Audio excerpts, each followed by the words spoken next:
Eder. Mech. Pallister. Eder.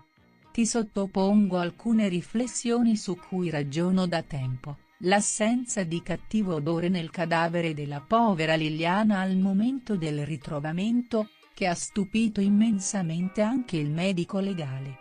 A 22 giorni dal probabile decesso, e questo dato permane pur se il corpo fosse stato conservato a basse temperature, poiché nel sangue di Liliana hanno trovato tracce di idrossichinolina.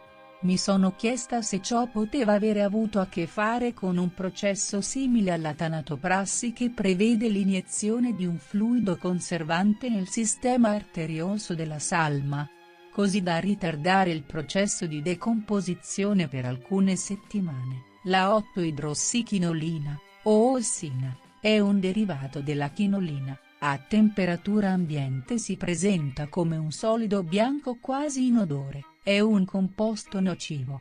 Sia l'8-idrossichinolina che i suoi complessi metallici agiscono come inibitori della trascrizione dell'RNA, e ciò conferisce loro proprietà disinfettanti e antisettiche. La sostanza 8-idrossichinolina la si può trovare in uso nel prodotto usato in agricoltura Beltanol della Probelte, che attualmente è stato proibito in Italia ma è venduto anche in Slovenia e in Albania, Austria, Belgium, Bulgaria, Colombia, Croatia, Cyprus, Ecuador, France, Germany, Greece, Hungary, Iran, Iraq, Jordan, Lebanon, Libia, Arab Gemairia, Macedonia, Malta, Messico, Oman, Qatar, Romania, Slovenia, Siria, Tunisia, United Arab Emirates, Uzbekistan, Yemen. Tanatoprassi, la formalina, conosciuta scientificamente come formaldeide, è un potente battericida.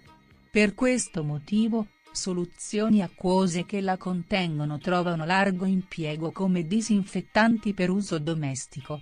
Nella produzione di tessuti a livello industriale viene utilizzata come battericida. Soluzioni di aldeide formica vengono anche utilizzate per conservare campioni di materiale biologico. Trova del resto vasto impiego anche nelle tecniche di imbalsamazione. Quest'ultimo impiego è quello che, nel nostro settore, più interessa. La formalina la si trova all'interno di una siringa caricata con 500 cc dello stesso prodotto, e l'uso non è considerato un servizio necroscopico, quindi il trattamento spesso viene svolto dal personale dipendente dell'impresa funebre. Il personale dell'impresa di onoranze funebri si occupa della pulizia e vestizione della salma. Il mestiere del necroforo è sicuramente tra i profili professionali più particolari, atipici e delicati. Non è raro che si approdi in questo settore dopo aver praticato professioni infermieristiche o d'assistenza in strutture ospedaliere, carcerarie o cliniche. Le ditte di onoranze funebri, infatti, decidono spesso di avvalersi di personale paramedico che abbia prestato servizio in corsia per diventare poi operatore funebre. Dall'addio alla formalina alla sostenibilità, la rivoluzione di Fluitan ed Ecofluitan nel mondo funerario e sanitario, soluzioni innovative e sicure per un settore funerario più sostenibile. Come Fluitan ed Ecofluitan stanno trasformando le pratiche tradizionali.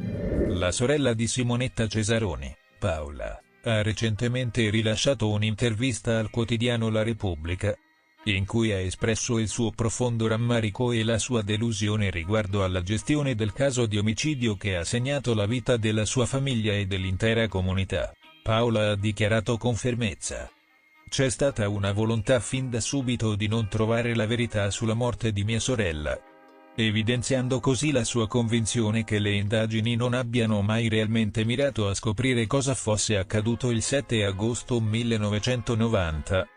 Quando Simonetta fu brutalmente assassinata con 29 coltellate nell'ufficio degli Ostelli della Gioventù, situato in via Carlo Poma 2 a Roma.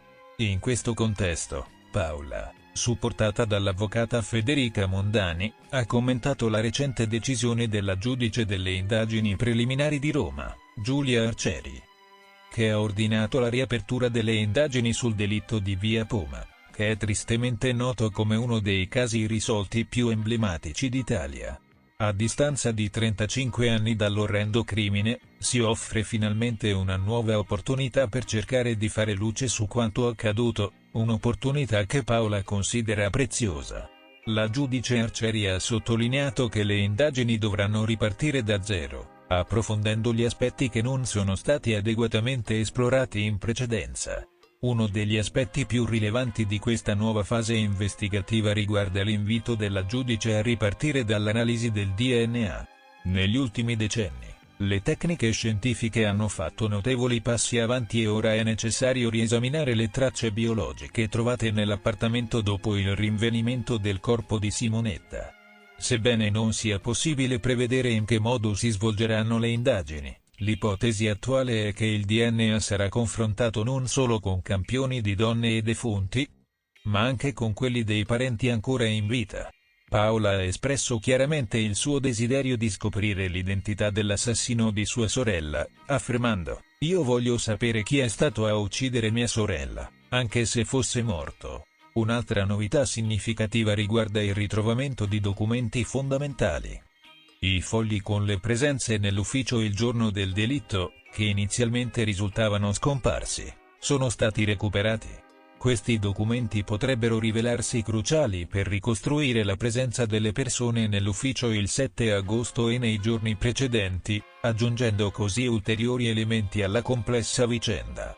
Paola ha anche condiviso le sue riflessioni su un tema che ritiene centrale: l'idea che poteri forti abbiano interferito nell'indagine fin dalle sue prime fasi, consentendo al killer di Simonetta di rimanere impunito per oltre 3 decenni. Ha sottolineato che l'ufficio degli Ostelli, dove Simonetta lavorava, è stato posto sotto sequestro per soli 5 giorni. Quando si è arrivati al momento di rimuovere i sigilli, Paola ha riportato un episodio inquietante.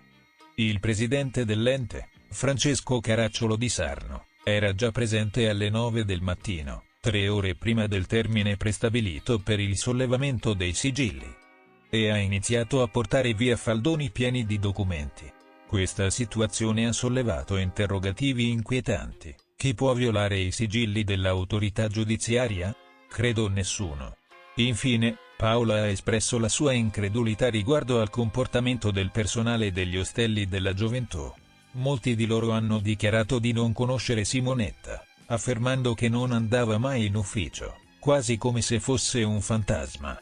Questa discrepanza ha alimentato i sospetti di Paola, che è convinta che troppe persone non hanno raccontato quello che sapevano o hanno mentito per tutelare loro stessi o proteggere qualcun altro. La sua determinazione a scoprire la verità rimane incrollabile, e ora, con la riapertura delle indagini, Paola spera che finalmente si possa fare giustizia per sua sorella e per la sua famiglia.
Ehi, non dimenticare di iscriverti a questo canale.